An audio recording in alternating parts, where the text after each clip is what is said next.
अभी बड़े ही प्यारे मेहमानों से हम आपकी मुलाकात करवाएंगे। उनका इंट्रोडक्शन कुछ इस तरह से करवाऊंगी कि हमारे जो गवर्नमेंट ऑफिसर्स हैं वो आपको देखा है कि ये जो मुख्तलिफ गवर्नमेंट जॉब होल्डर्स हैं, जैसे हमारे वार्डन्स हैं, पुलिस ऑफिसर्स हैं, ये सारा दिन जो है वो अपनी ड्यूटी फ़राइज़ सर अंजाम देते हैं। हमारे लिए गर्मी है, सर्दी है, बारिश है, धुआं है, ट्रैफिक वार्डन्स खड़े हैं सड़क पर और फिर भी जो है ना उफ तक नहीं करते। और हमारे लिए कि हम लोग ट्रैफिक की पाबंदी करें, कोई मसला हो जाए तो ट्रैफिक वार्डन्स आप पर पहुंचते हैं। और सबसे खूबसूरत बात इन वार्डन्स की ये है कि ये रिश्वत नहीं लेते हैं। अच्छा, ये इनके बारे में अच्छा, बिल्कुल मैं कहती हूँ जिससे भी आप पूछे, इसका इनकी बात करने का अंदाज मीठा, मीठा गुस्सा भी नहीं करते, मतलब हाँ, इसकी वजह ये है कि मेरे ख्याल से पढ़े लिखे उन बहुत कम वार्डन्स की फील्ड, उन बहुत कम ऐसे लोगों में शुमार होते हैं ये कि ये वो महकमा है जहाँ पर आला तालीम याफ्ता लोग हैं। एग्जैक्टली बड़ी रिस्पेक्ट के साथ बात करते हैं और बड़ी रिस्पेक्ट के साथ फिर चालान काट के आपके हाथ में दबाते हैं। वो भैया अगर आप सील बेल्ट नहीं लगाएंगे या आप ट्रैफिक की वायलेशन करेंगे ट्रैफिक रूल्स की, तो फिर उनका वो तो अपनी ड्यूटी के लिए खड़े हैं ना, आपको चलान नहीं करेंगे। ये परवेज इलाही साहब का बहुत एक अच्छा इकदाम था, जिस तरह रेस्क्यू 1112 लाइके तहसीन है, इसी तरीके से ये जो वार्डन्स के हवाले से उन्होंने एक कदम उठाया और पढ़े लिखे लोग जो है ना अब उनसे बात पंजाब में तकरीबन 2400 वार्डन्स हैं, जिसमें से इस वक्त 186 एमफिल और 6 पीएचडी कर चुके हैं वार्डन्स, और तकरीबन 80% वार्डन्स ऐसे हैं। 6 में से 2 पीएचडी होल्डर्स वार्डन्स हमारे साथ मौजूद हैं, जिनमें से डॉक्टर रफ़ीक रासिक साहब हैं, बहुत शुक्रिया रासिक साहब आपके वक्त का, और डॉक्टर मुमताज़ साहब, बहुत शुक्रिया आप दोनों का। बहुत अच्छा लगता है हमें अब कि जब हम कोई भी इशारे की वायलेशन करते हैं, जब वार्डन्स रोकते हैं, जितने अच्छा उनका तर्ज तकल्लुम है, जितने अच्छे तरीके से बात करते हैं, और माशाल्लाह जब तक आप जैसे पढ़े लिखे लोग मौजूद हैं तो बहुत अच्छा फील होता है। सर ये बताएं कि आपकी इस जो आपने ड्यूरिंग सर्विस अपनी एक तो इतनी टफ जॉब और उसके साथ फिर पीएचडी करना बड़ा मुश्किल काम नहीं है, तो किस तरीके से आपने किया? इदारे ने भी कुछ आपके साथ ताउन किया, इस मामले में कोऑपरेट किया? जी उमर साहब, आप दुरुस्त कह रहे हैं कि ये ऐसी है कि जुए शीर लाने के मुतरादिफ है पीएचडी करना, और वो भी महकमे में रह ड्यूरिंग सर्विस। ये बहुत टफ जॉब है, लेकिन अल्हम्दुलिल्लाह महकमे में तो ये होता है कि बाज़ औक़ात कुछ अफसरान ऐसे होते हैं कि जो आपको रिलीफ देते हैं और वो इस हक़ में होते हैं कि आप जो अपनी तालीम को जारी रखें। लेकिन कुछ ऐसे भी होते हैं कि जो वो कहते हैं कि ये तालीम जो है ये आपका अपना काम है, हाँ। लिहाजा इसको आपकी सर्विस मुतासिर नहीं होनी चाहिए। बिल्कुल। तो बहुत से अफसरान ऐसे हैं जिन्होंने हमारा साथ दिया है, अल्हम्दुलिल्लाह हम उनके शुक्रगुज़ार हैं, हम उनके ममनून हैं। और ये मरहला जो है पीएचडी वाला ये बहुत मुश्किल और कठिन था, जिसको अबूर किया है।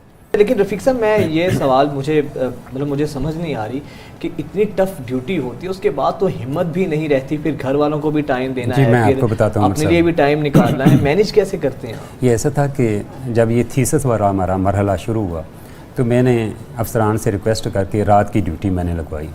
तो रात को मैं ड्यूटी करता था और दिन के टाइम में जब मैं घर आता तो 2-3 घंटे सोता, और सोने के बाद फिर लाइब्रेरियों के चक्कर लगाना और मुख्तलिफ इदारों में जाना और वहाँ से मुआद कलेक्ट करके कमरे में लाना और फिर उनको कंपोज़ करना। और ये जो पीएचडी वाला सिलसिला था ये ऐसा था कि मेरे पास वो कंपोज़ करने के लिए, क्योंकि जब आप अपना जो मटेरियल है किसी कंपोज़र को देते हैं तो उसमें प्रूफ रीडिंग की बहुत ज़्यादा जो है ना गलतियाँ रह जाती हैं। हाँ।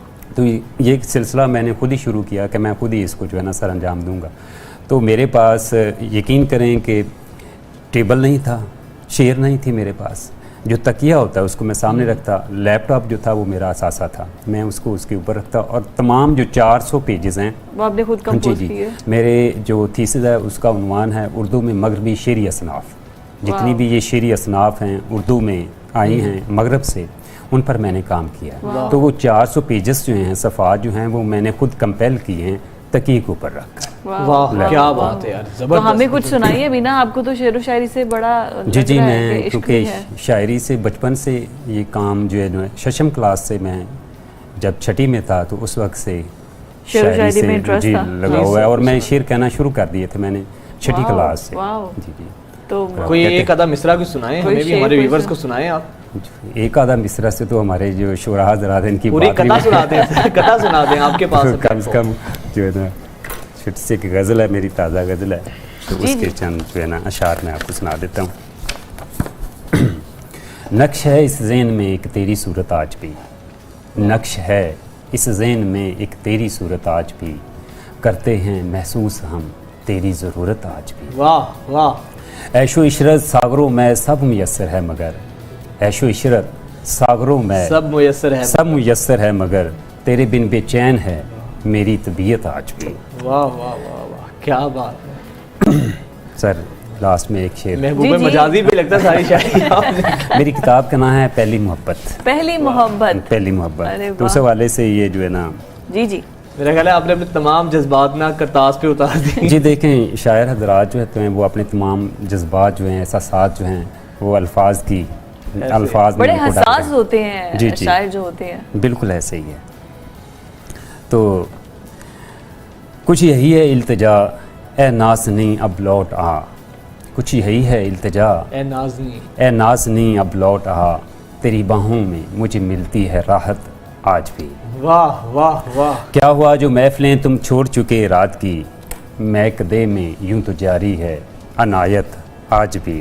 वाह। वो तजस्सुस बेकरारी और पल पल इंतज़ार, वो तजस्सुस बेकरारी और पल पल इंतज़ार, याद है मुझको मेरी पहली मोहब्बत आज भी। वाह। क्या बात नक्श है इस ज़हन में एक तेरी सूरत आज भी। खूबसूरत कहते हैं, कभी बड़ा सीटीओ साहब को भी खूबसूरत तेरी ऐसे ज़रूरत आज रोमांटिक भी। शायरी सीटीओ सुनाई? साहब से भी जो है ना मलक लियाकत साहब, उनसे मेरी मुलाकात रहती थी। मेरी किताब है ये, जी जी प्लीज। मैं भी नज़्म हूँ, इनमें उनका मजमून है। मैं भी नज़म हूँ। अच्छा ये मैं आपने भी अपनी नज़म किताब हूँ। लिखी माशाल्लाह, जी, जी। ज़बरदस्त है। यहाँ अच्छा ये पर- बताएं कि इदारे में तो अब तो बड़ा प्रोटोकॉल तो मिलता होगा, मिलना भी चाहिए माशाल्लाह। आपने इदारे का नाम रोशन किया, आप जी, जी। इदारे के लिए बाइसे फ़ख्र हैं। तो किस तरीके से बिहेव है इदारे का आपके? ऑब्वियसली बड़ा ज़बरदस्त ही होगा, लेकिन खुद से आपको कैसा फील होता है? इस बात में कोई शक नहीं है कि जब आप जो है डॉक्टर बन गए हैं तो महकमे की तरफ से भी बहुत ज़्यादा अप्रिसिएशन मिल रही है, और दोस्त अहबाब भी। और वैसे भी वो शायरी के हवाले से पहले दोस्त मुझे काफ़ी जानते थे, तो आपको उनकी एक सनद मिल गई है डॉक्टरेट की, तो उस हवाले से भी बहुत ज़्यादा मुबारकबादें भी आ रही हैं।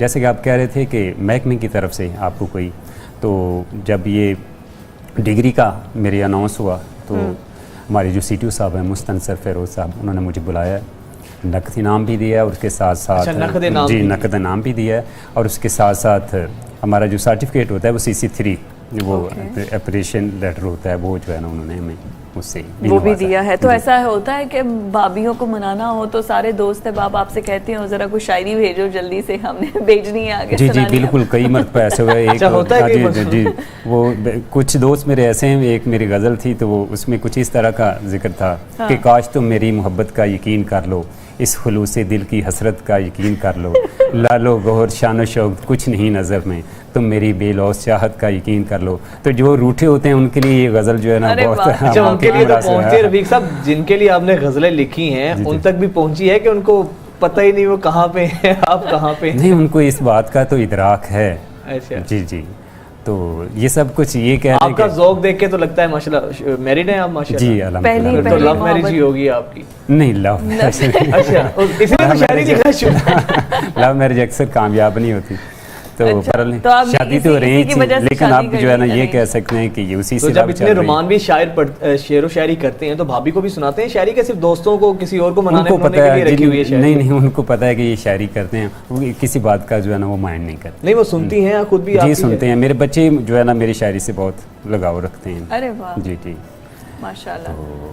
वो भी सुनते बेहतरीन हैं, वो जबरदस्त। तो मुझे- ये तो मुमताज अच्छी साहब बात है, 50 पे that है is माशाल्लाह, आप very nice। दोनों साहिबे किताब हैं। अच्छा ये बताएं कि आप वार्डन्स हैं माशाल्लाह, इतने हाईली क्वालिफाइड है, PhD की हुई है, तो डेली पब्लिक इंटरेक्शन आपका बहुत ज़्यादा होता है लोगों से। आपकी अगर आप वहाँ पे अपनी सर्विसेज दे रहे हैं रोड पर, तो किस तरह का लोगों का बर्ताव होता है आपके साथ, या जब आप उनको पता लगता है आप PhD होल्डर हैं या तारुफ करवाते हैं, तो पब्लिक के हवाले से क्या कहना चाहेंगे आप? नहीं सर, ये बिल्कुल जो जिस तरह से आप कह रहे हैं, लेकिन ये डिपेंड करता है टाइम टू टाइम ये होता है। अब सुबह के वक्त जब हम किसी से हमारी मुलाकात होती है, जब हम किसी से मिलते हैं, तो उस वक्त जो है वो रुझान और होता है, लोग भी ठंडे होते हैं, हम भी हाँ, ठंडे ठंडे होते होते हैं। हैं, जैसे exactly। जैसे वो वक्त आगे गुजरता है तो फिर जो है ना मौसम, गर्मी की शिद्दत, गर्दो गुबार, तो ये सारे मामलात फिर साथ साथ तो चलते हैं। शायरी फिर सुना के जरा कूल डाउन कर दिया करें। नहीं नहीं, नहीं होता है, ऐसा ये होता है। चालान काट के कूल डाउन करते हैं। लेकिन ये देखें पहले जो होता था और अब जो होता है, देखें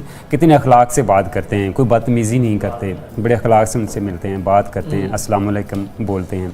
तो यही वजह है कि वो जो लोग भी फिर वो इस बात का फ़ायदा उठाते हैं कि ये तो इतने ठंडे हैं, चलो इन पर ये जो है ना, लेकिन वो चलान तो हमने जो है ना वो ना करना ही होता है, वो हमारी जो है ना वो हमारी मजबूरी होती है। चलिए सर, ये बहुत करना। शुक्रिया आप दोनों का, बहुत शुक्रिया।